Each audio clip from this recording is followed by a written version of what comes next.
เพชรพี่น้องเพชรไหล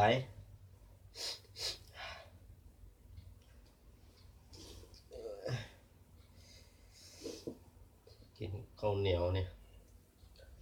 โคลัมบอนแบบบานเฮ้าเนี่ยเป็นทูหนู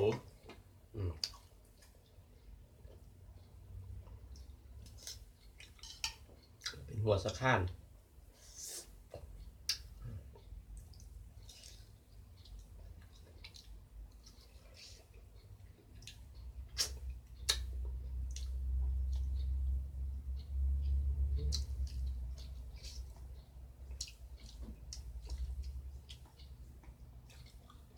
เป็นนางควาย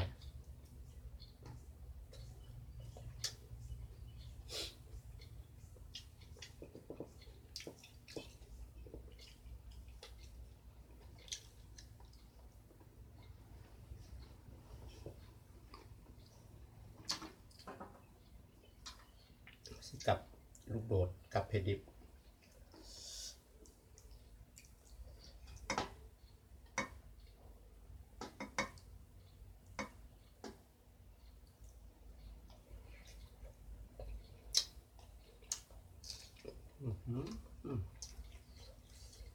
แซ่บขนาดกาดขึ้นแฮม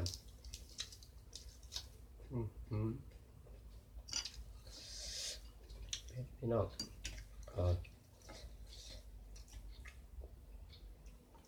อกเป็ดใส่ไปเลย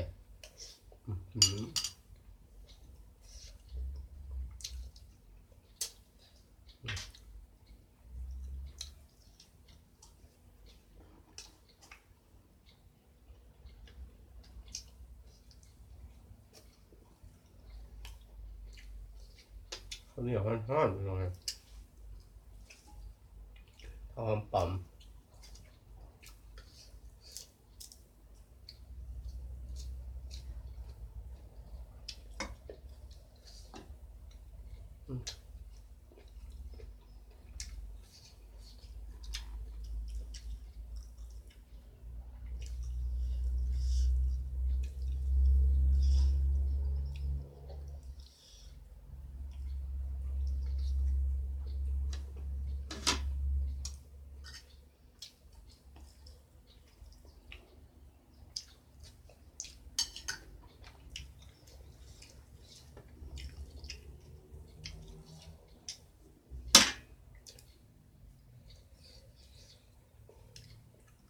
ไทยใส่หน่อยหนึ่ง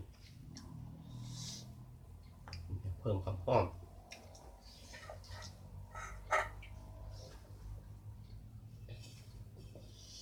เนี่ยเราแสงส้มกินหมดไปแล้ว